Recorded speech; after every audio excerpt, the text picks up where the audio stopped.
Our scripture today is Matthew chapter 11, verses 25 through 30. At that time, Jesus answered and said, I thank you, Father, Lord of heaven and earth, that you have hidden these things from the wise and prudent, and have revealed them to babes. Even so, Father, for so it seemed good in your sight. All things have been delivered to me by my Father, and no one knows the Son except the Father, nor does anyone know the Father except the Son, and the one to whom the Son wills to reveal him. Come to me, all you who labor and are heavy laden, and I will give you rest. Take my yoke upon you, and learn from me, for I am gentle and lowly in heart, and you will find rest for your souls. For my yoke is easy, and my burden is light. Good morning, everyone. Thank God that we are here again. We have a privilege to worship God this morning, and God has been good to us. He provided all our needs. He takes good care of us, and He forgives us our trespasses. This morning, I would like to share with you what we need today. The message entitled Burdened but Invited. The invitation of Jesus Christ in Matthew 11, 28 to 30 is one of the most comforting and hope-filled passages in all of the scriptures. Jesus said, Come to me, all you who labor and are heavy laden, and I will give you rest. These words were spoken to people who were weary from the burdens of life, and more importantly, burdened by sin. Today, people carry many kinds of burdens: guilt from the past, problems in the present, worries about the future, and needs that seem impossible to meet. Some burdens are visible, while others are hidden deep within the heart. Yet Jesus knows every burden, sees every wounded heart, and understands every weary soul. The Lord does not invite people merely to a religion or a system of good works. He invites them to Himself. The world offers many ways to find peace: money, success, pleasure, possessions, relationships, and human wisdom. But none of these can give lasting rest to the soul. A person may have everything the world can offer and still be empty, restless, and without peace. Religion without Christ cannot save. Good works cannot remove sin. And worldly success cannot satisfy the deepest need of the human heart. But Jesus gives us an invitation that is personal and powerful. He said, Come to me. He is the answer to the burdened heart, the guilty conscience, the troubled mind, and the thirsty soul.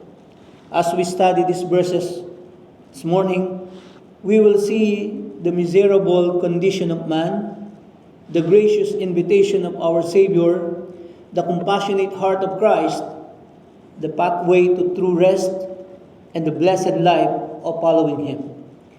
We will also see that this invitation did not come cheaply. The rest Jesus offers was made possible because He Himself carried the greatest burden to Calvary. On the cross, Christ bore our sins, took our penalty, and gave Himself so that those who trust Him might have forgiveness, salvation, and eternal life. Therefore, Matthew 11, 28 to 30 is more than an invitation to find temporary relief from life's problems. It is the Savior's gracious call to a lost and weary sinner. Come to me. The question we must answer today is simple but eternal. Will you continue carrying your burden, or will you come to Jesus Christ and find rest for your soul? Let us pray. This morning, O God, we give you praise. We give thanks because you are so good to every one of us. Even we are not good to you all the time. Sometimes we ignore you. Sometimes we forget you, O God. Father, we pray, forgive us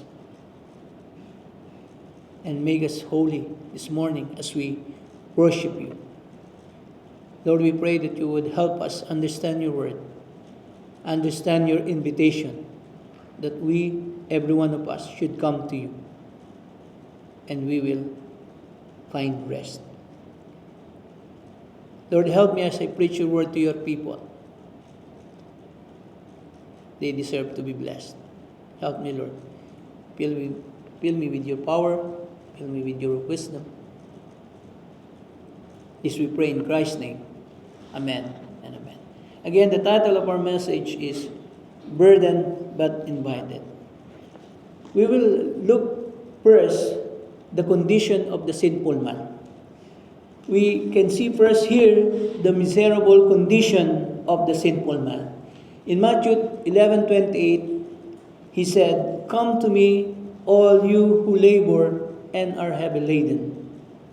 Before a person will seek the Savior, he must first realize his own spiritual condition. Sin has left mankind weary, broken, and unable to save himself. Every person without Christ carries burdens that become heavier with time, and no earthly solution can remove them. Jesus begins his invitation by describing the hopeless condition of those who need him. We are burdened by the weight of sin. Sin places an unbearable load upon every sinner. Although many attempt to hide it, ignore it, or escape from it, the burden only grows heavier. This burden affects the conscience, the heart, the mind, and ultimately our soul. Let us look at the burden of guilt. Guilt is the inward testimony of the conscience that we have violated God's holy law. Even when others do not know our sins, our own conscience reminds us that we are accountable before God. Many people live with hidden guilt that robs them of peace, joy, and confidence. Only the forgiveness found in Jesus Christ can remove the guilt that burdens the soul. Psalm 38 verse 4 reads, "Come to me," 11:20. "Come to me, all your labor and are heavy laden, and I will give you rest." I made a mistake on the verse. Romans 3:23. "For all have sinned and fall short of the glory of God." We are all sinners. We were born sinners because of the sin that we have inherited from Adam and Eve. Next is, we are burdened with sin. Sin is not merely an act that we commit. It is a master that seeks to enslave us. Every sinful habit, every lust, and every act of rebellion tightens its grip upon the sinner. What begins as pleasure eventually becomes bondage. Apart from Christ, man has neither the desire nor the power to free himself from sin's control. John 8:34. Jesus answered them, "Most assuredly I say to you, whoever commits sin is a slave of sin." Whoever commits sin is a slave of sin. Romans 6:20. "For when you were slaves of sin, you were free in regard to righteousness." The next one is, let us see the burden of emptiness. God created mankind to have fellowship with Him. Therefore, every heart apart from God experiences an emptiness that nothing in this world can satisfy. Wealth, education, success, and popularity may temporarily entertain the heart, but they can never fulfill its deepest longing. Only Jesus Christ can satisfy the soul. Ecclesiastes 2:11, then I looked all the works that my hands had done, and on the labor in which I had toiled, and indeed all was vanity and grasping for the wind. There was no profit under the sun. John 10:10. The thief does not come except to steal, to kill, and to destroy. But Jesus Christ said, I have come that they may have life, and that they may have it more abundantly. The next one is the burden of confusion. So many people are confused today. Without God's truth, people live without spiritual direction. The world offers countless philosophies, opinions, yet many still do not know why they exist or where they are going after death. They do not know where they are going after death. When people reject God's word, confusion replaces certainty, and darkness replaces light. Proverbs 14:12. There is a way that seems right to a man, but its end is the way of death. 1 Corinthians 14:33. For God is not the author of confusion, but of peace, as in all the churches of the saints. God is not the author of confusion. People confused because they live in sin, because they were slave of sin. That is. Number 2 is let the miserable condition of man, of the sinful man, is we are crushed under the pressures of life. Besides the burden of sin, mankind also struggles under the weight of life's difficulties. Because we live in a fallen world, we live in suffering, disappointments, uncertainties are unavoidable. Jesus understands these burdens and invites us to bring them to Him. We are full of problems. Even the baby has a problem.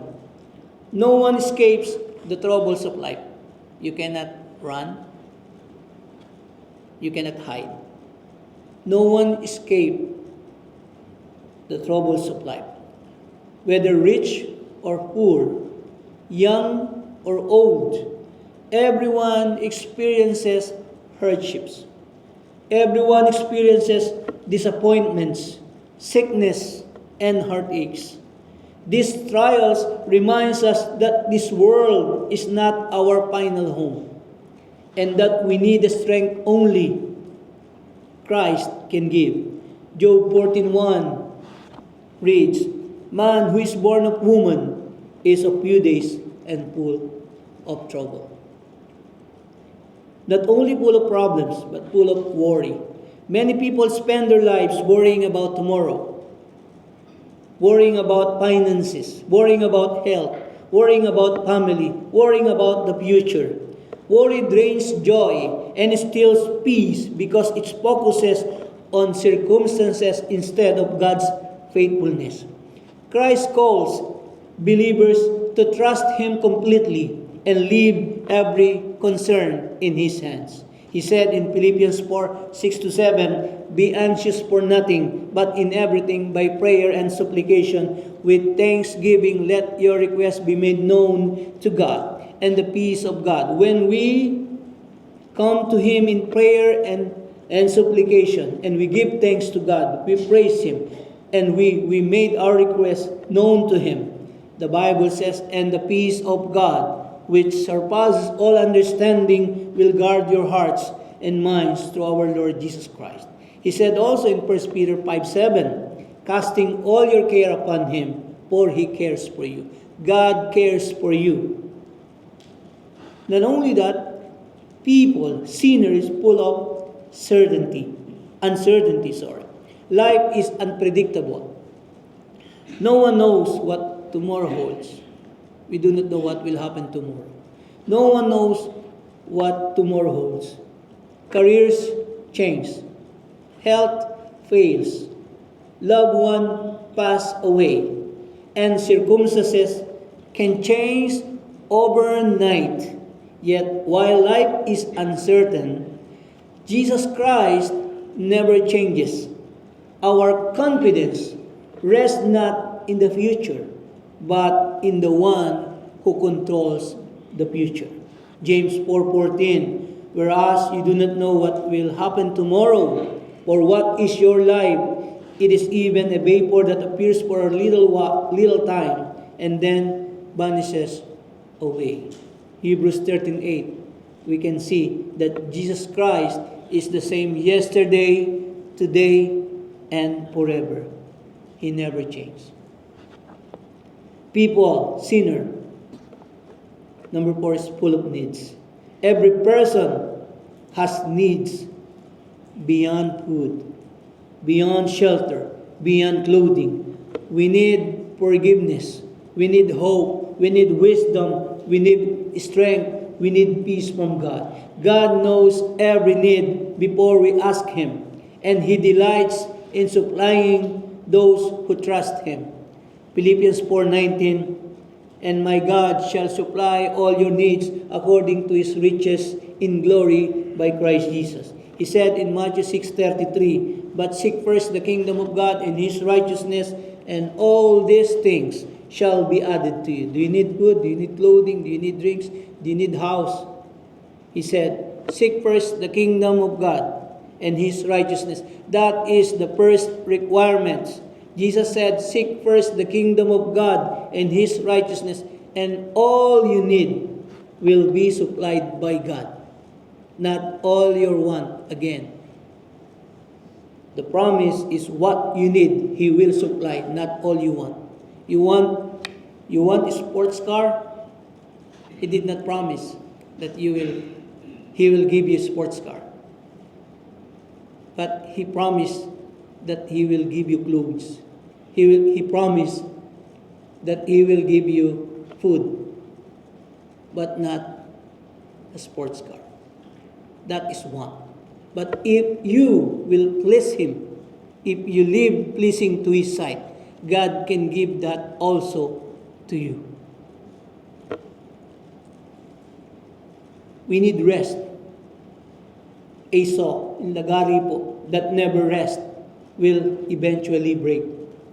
Even the sharpest and strongest saw will break if it never stops cutting.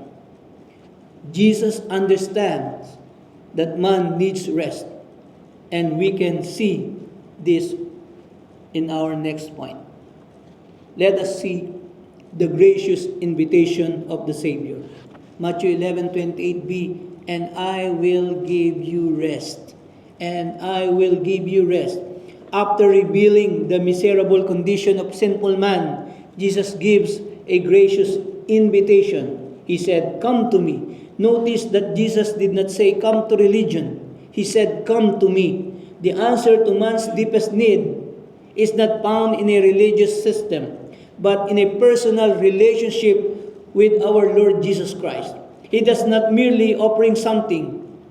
He offers Himself. His promise is clear. Those who come to Him will receive true and lasting rest. What kind of rest that Jesus offers? The rest Jesus offers is much deeper than physical relaxation. It is a spiritual rest, a peace that comes from being reconciled to God, forgiven of sin, and secure in Christ. Jesus offers a rest from trying to earn salvation. Many people spend their lives to become good enough for God. They depend upon religious activities, good works, morality, or personal effort. But salvation cannot be earned by human works. Jesus offers rest from the exhausting attempt to save ourselves because salvation is completely the work of God's grace through faith. Ephesians 2:8-9, for by grace you have been saved through faith, and that not of yourselves, it is the gift of God, not of works, lest anyone should boast. The sinner does not need to work his way to heaven. He needs to trust the one who finished the work of salvation. At Calvary, Jesus declared, "It is finished." Our salvation rests not upon what we can do for Christ, but upon what Christ has already done for us. The next one is rest in God's grace. When a person trusts Christ, he no longer has to live under the constant fear of whether he has done enough to earn God's acceptance. Salvation is a gift of grace through faith in Christ. The sinner is justified and brought into peace with God. This does not mean that the Christian becomes perfect, but it means his standing before God rests upon Christ's righteousness rather than his own. Romans 5:1, therefore having been justified by faith, we have peace with God.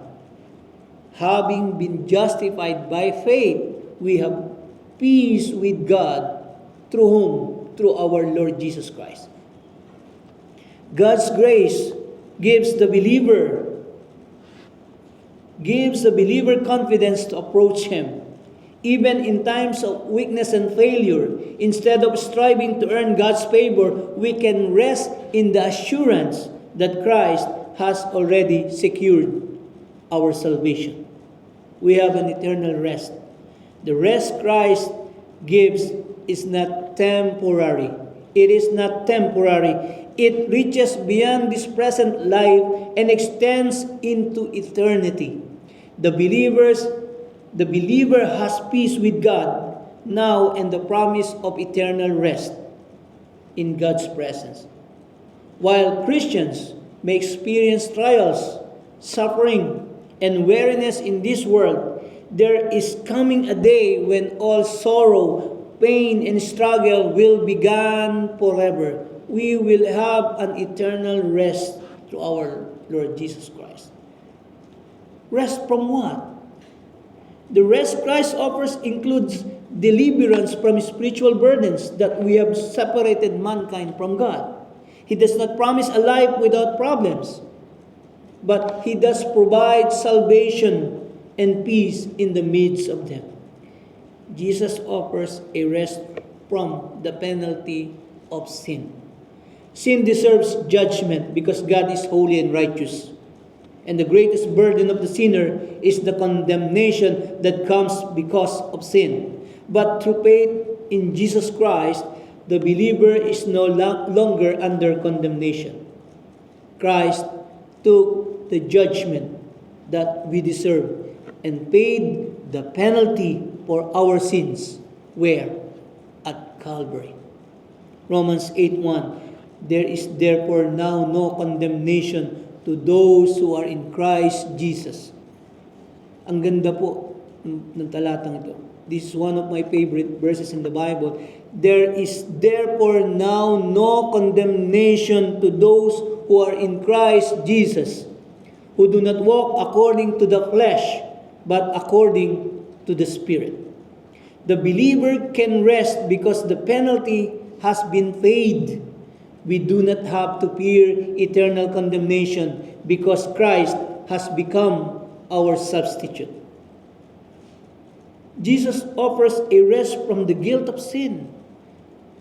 Sin leaves a burden of guilt upon the conscience.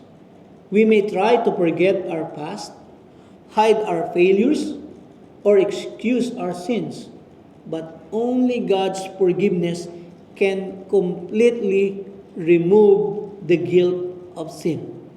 When God forgives, He does not hold our sins over us forever. Through Christ, He removes our sins and gives us a clean standing before Him. Psalm 103 verse 10, as far as the east is from the west, so far has He removed our transgressions from us. What a wonderful picture of God's forgiveness. The sinner who comes to Christ does not have to remain chained to his past.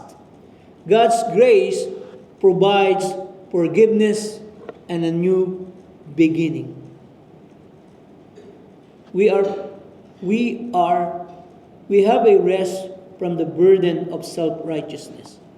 One of the greatest burdens of religion is to attempt to make themselves righteous before God. The Pharisees emphasized outward religion and human achievement, but Jesus taught that true righteousness comes from God. We cannot save ourselves by our good works because even our righteousness is insufficient before a holy God. Titus 3:5 reads, not by works of righteousness which we have done, but according to His mercy He saved us through the washing of regeneration and renewing of the Holy Spirit. The gospel gives us rest because our salvation does not depend on our ability to become righteous enough. Christ provides the righteousness we could never produce ourselves. Therefore, instead of trusting in ourselves, we trust completely in Jesus Christ. Let us now move to number 3. We can see the compassionate heart of the Savior. Verse 29b, for I am gentle and lowly in heart. The one inviting sinners is perfectly qualified to receive them.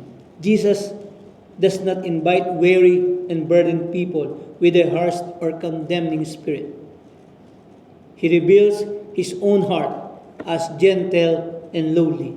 He understands the brokenness of mankind, yet He does not turn away those who come to Him. His character, His perfect character, gives us confidence that we can approach Him with our burdens, with our failures, with our fears, and with our sins. Christ is gentle. Gentleness speaks of Christ's kindness. It speaks of Christ's tenderness. It speaks of Christ's compassion toward broken sinners. Jesus does not crush those who are already wounded. Kung sugatan ka na, hindi ka niya wawasakin pa. Jesus does not crush those who are already wounded. Throughout His earthly ministry, He demonstrated compassion toward people whom society had rejected. He welcomed tax collectors. He welcomed sinners, lepers, the poor, the broken, and the outcast. His gentleness does not mean that He approves of sin. Rather, He lovingly calls sinners to repentance and offers them forgiveness and restoration. Isaiah 42 verse 3, a bruised reed He will not break, and smoking flax He will not quench. He will bring forth justice for truth. A bruised reed is weak and easily broken, yet Christ does not destroy it. A smoldering wick is almost extinguished, yet Christ does not put it out. This beautifully illustrates the compassionate heart of Jesus toward those who are weak, wounded, and struggling. When others may reject the broken, Christ receives them. When others may condemn the sinner, Christ calls the sinner to Himself. The ministry of our Lord Jesus Christ repeatedly demonstrated His gentleness. He touched the leper, received the repentant sinner, restored the fallen, and showed mercy to those whom others considers unworthy. His invitation remains open. Come to me. He is gentle. Christ is lowly in heart. Christ is not only gentle, He is lowly in heart. Although He is eternal Son of God and King of kings, He willingly humbled Himself and came into this world to become your Savior and my Savior. He did not come seeking earthly glory or human recognition. Instead, He took the position of a servant and willingly gave His life for you and me. Philippians 2:5-8 read, "Let this mind be in you which was also in Christ Jesus, who being in the form of God did not consider it robbery to be equal with God, but made Himself of no reputation, taking the form of a bondservant and coming in the likeness of men. And being found in appearance as a man, He humbled Himself and became obedient to the point of death, even the death of the cross." We can see in these verses, He is lowly in heart. What amazing humility. The one who created the heavens and the earth humbled Himself to enter His creation. The one who deserves worship became a servant. The one who had no sin willingly carried our sins to the cross. His lowliness demonstrates the depth of His love and the greatness of His grace. Therefore, when Jesus says, "Come to me," we do not come to a Savior who is willingly to receive us. We come to a Savior who humbled Himself, came near to sinners, and gave His life for them. His gentle heart welcomes us. His humble heart assures us that He truly cares for our souls. The next one is, let us see the pathway to true rest. Verse 28, "Come to me, all you who labor and are heavy laden, and I will give you rest." Jesus' invitation is gracious, but it also requires a personal response. Christ does not force anyone to come to Him. He calls the weary, the burdened, and the lost, but each person must respond. Jesus gives 3 important commands in our study. He said, "Come to me." Coming to Christ speaks of faith. It means turning away self-reliance and trusting Jesus Christ alone for your salvation. The sinner must recognize that he cannot save himself through good works, through religion, through morality, or human effort. He must come to Christ, believing that Jesus is the only Savior and that His finished work on the cross is sufficient for salvation. John 6:37, "All that the Father gives me will come to me, and the one who comes to me I will by no means cast out." What a wonderful promise. Jesus does not say that He might receive the one who comes. He says, "I will by no means cast out." No sinner, no sincere sinner comes to Christ in repentance and faith will ever be rejected. The invitation is open to everyone who will trust Him. Salvation begins when we stop trusting ourselves and place our complete confidence in our Lord Jesus Christ. He said, "Come to me." Number 2 is, He said, "Take my yoke." Verse 29a, "Take my yoke and learn from me." After saying, "Come to me," Jesus says, "Take my yoke upon you." The yoke speaks of submission. The yoke speaks of surrender. The yoke speaks of identification with the master. In biblical times, a yoke connected an animal to its master for work and direction. In the same way, coming to Christ means that we willingly place ourselves under His authority and allow Him to direct our lives. Luke 9:23, then He said to them all, "If anyone desires to come after me, let him deny himself and take up his cross daily and follow me." Following Christ requires surrender. Christianity is not merely receiving Christ as Savior while refusing Him as Lord.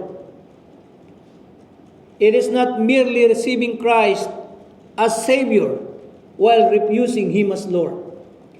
The believer must deny himself, surrender personal desires, and willingly follow the will of Christ.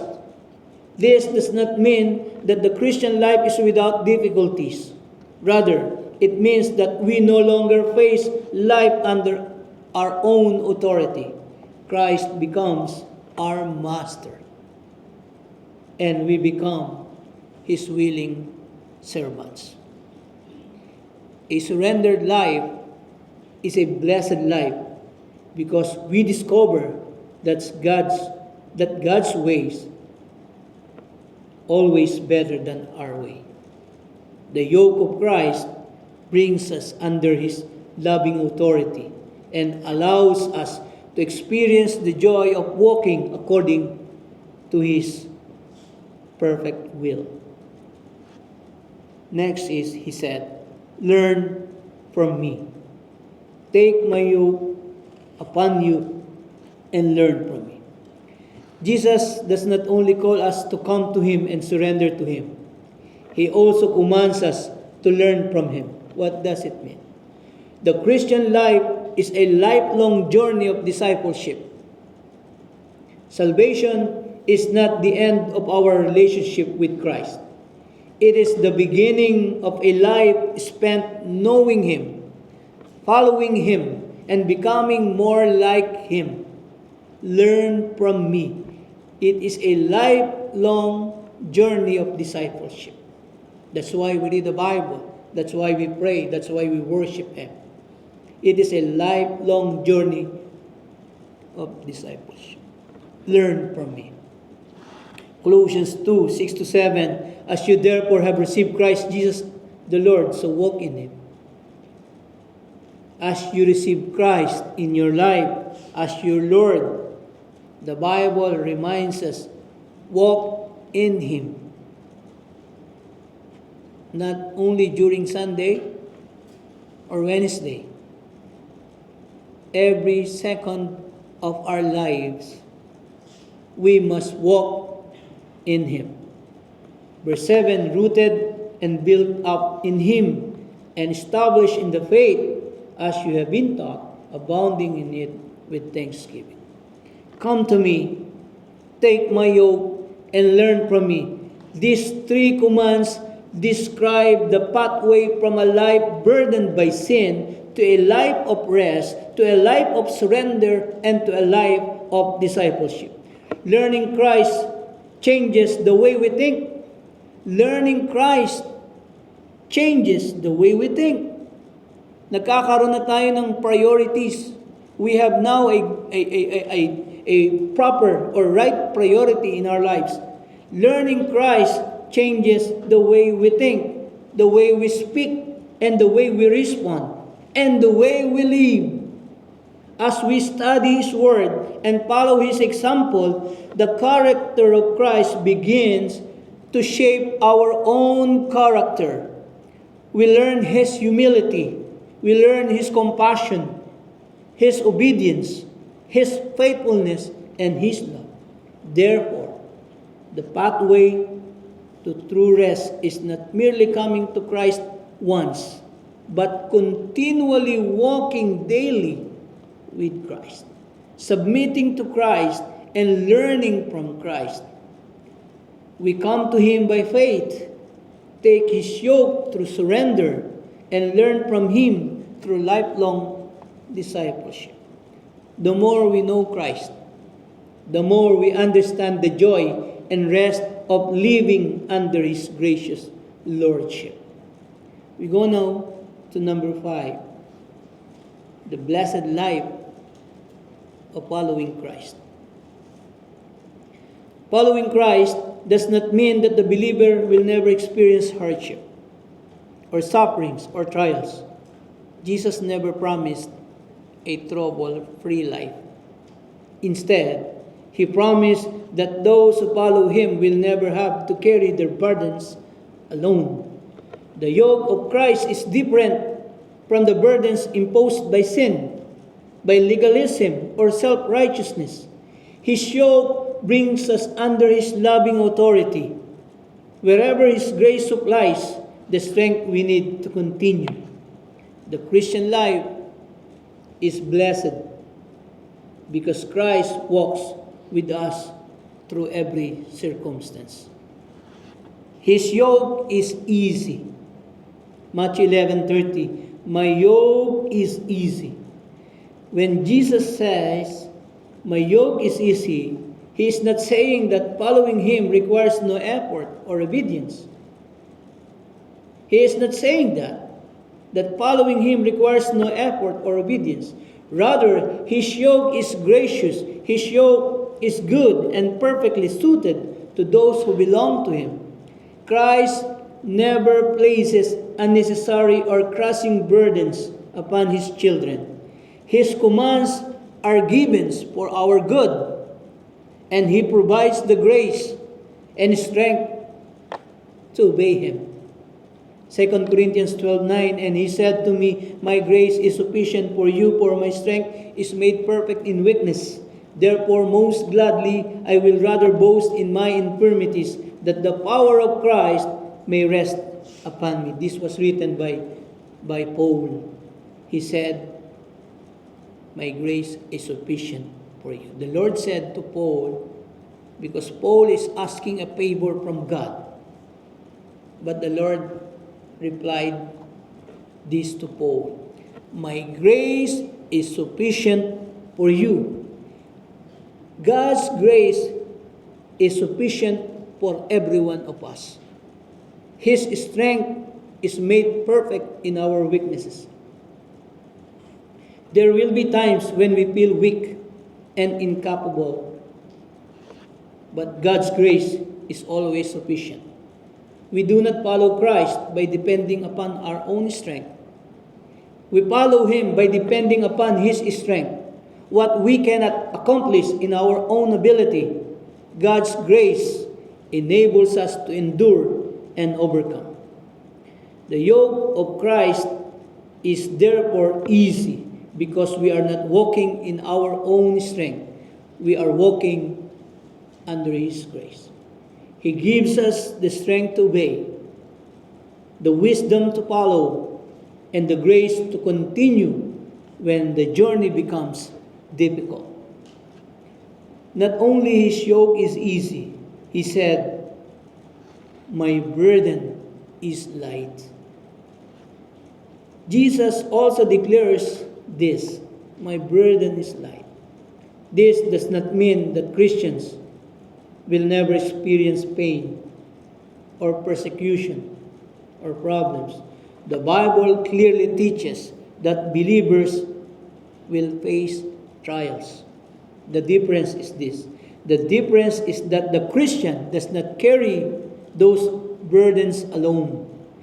Christ walks with His children, strengthens them in their weakness, and carries them through their trials. 1 Peter 5:7, casting all your care upon Him, for He cares for you. What a precious promise. God does not tell us to hide our burdens or pretend that they do not exist. He tells us to cast them upon Him.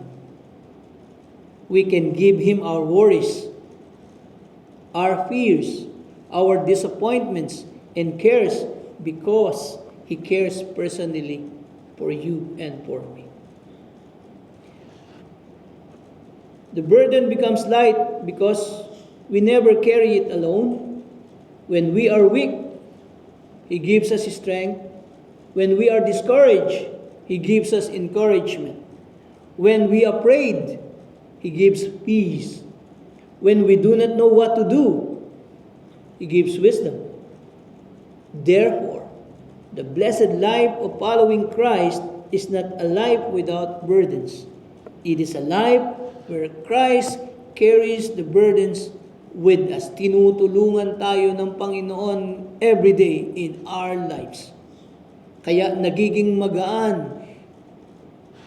That is why our burden is light and our yoke is easy, because Christ helps us to carry our burdens.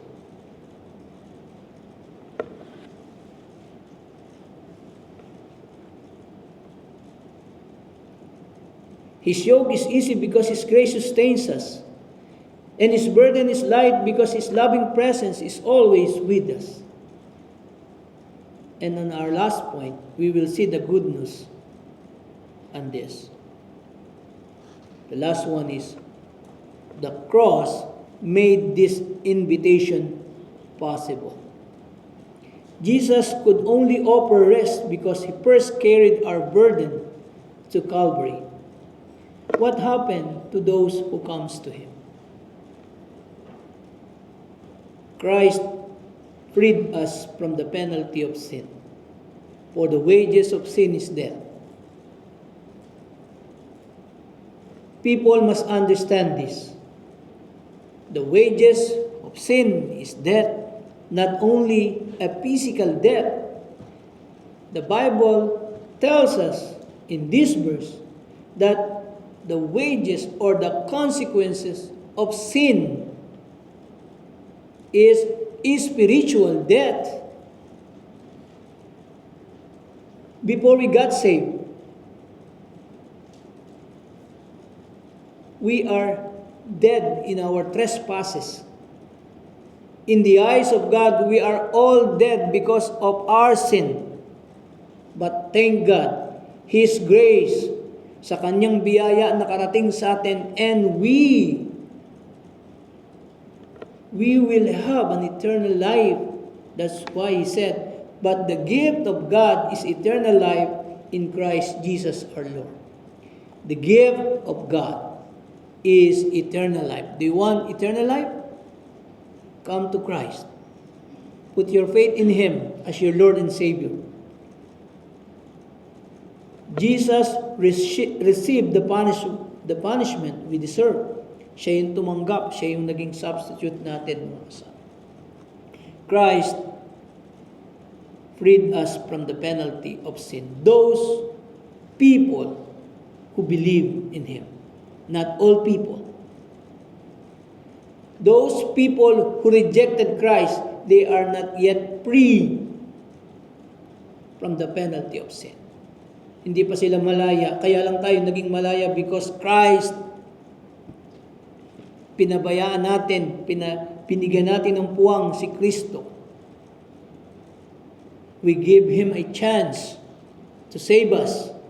We surrender our lives to Him.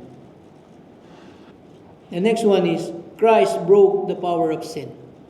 Romans 6:6-7, knowing this, that our old man was crucified with Him, that the body of sin might be done away with, that we should no longer be slaves of sin.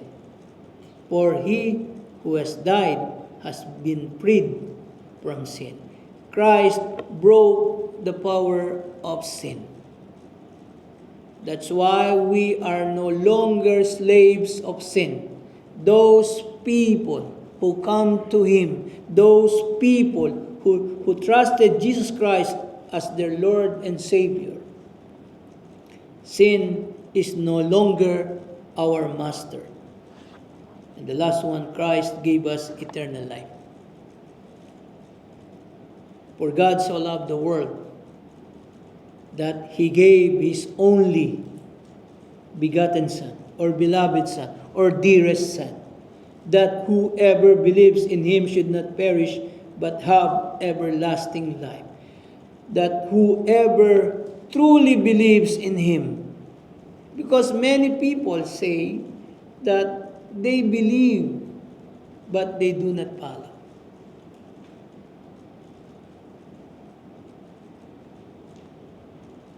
The barometer that you truly believe should be seen in our lives. We must follow Him. We must obey Him. That whoever believes in Him should not perish, but have everlasting life. Listen to this. The greatest gift in your life is not your boyfriend. The greatest gift in your life is not your girlfriend. The greatest gift in your life is not your career. The greatest gift in your life is not your cell phone, is not your car. The greatest gift we have received from Christ is eternal life, is everlasting life. Is not merely a better life, but everlasting life. Jesus said to His disciples, to His 70 disciples when they returned after He sent them, in Luke 10:17 and 20, then the 70 returned with joy, saying, Lord, even the demons are subject to us in your name. But Jesus Christ said to them, listen to this, nevertheless, do not rejoice in this, that the spirits are subject to you, but rather rejoice because your names are written in heaven. That's the only reason we can celebrate, because your name was written in heaven. And no one can delete, no one can erase if your name were already written in the Lamb's Book of Life. That's why I said the greatest gift in your life is the eternal life when you surrender His life sa ating Panginoong Hesukristo. Every person in this world is carrying a burden. Some are burdened with guilt, others with grief, fear, anxiety, brokenness, or shame. Many smile on the outside while silently suffering within. Yet beneath every burden lies the greatest burden of all, the burden of sin. That's the biggest problem of mankind, the burden of sin. No philosophy, no religion, no wealth or human effort can remove it. But Jesus Christ has already carried the burden to the cross. There, He bore our sins, endured God's wrath, and paid the full price for our redemption. His resurrection declares that the work is complete, and His invitation still stands today. Come to me, and I will give you rest. Today, Christ is calling you. Will you continue carrying a burden you were never meant to bear? Or will you surrender it to the Savior who lovingly invites you? Come in repentance. Come in faith. Come to Christ, and you will find the rest that your soul has been seeking all along. Please, everyone, rise. This is the moment that we should examine ourselves. Let us close our eyes. If God has spoken to your heart this morning, I invite you to respond. If you have never trusted Jesus Christ as your Lord and Savior, come today in repentance and faith. If you are a believer who has been carrying burdens that God never intended you to bear, come and cast every care upon Him. Our altar is not a place of shame. It is a place of surrender. It is a place of grace and restoration. Jesus Christ is waiting with open arms, and His promise remains true. Come to me, and I will give you rest. Will you come while there is still time? Come to Him, and He will give you rest. Let us pray. Father God, we give thanks this morning because you have given us what we need. Father God, we thank you that you sent your Son. He paid the penalty of our sin, and we are no longer slaves of sin. Thank you, Lord, that your grace is sufficient for us. Thank you, Lord, that there is an invitation for every one of us. You said, come to me, and I will give you rest. We come to you, O God, this morning. We want rest. We want your forgiveness. We need your help. Help us, O God, in our daily walk with you. Give us strength to live a holy life. Help us to repent of our sin. Help us to live circumspectly, O God. Thank you, Lord, for your word. Thank you, Lord, for your invitation. Thank you, Lord, for your promise. This we pray in Christ's name. Amen.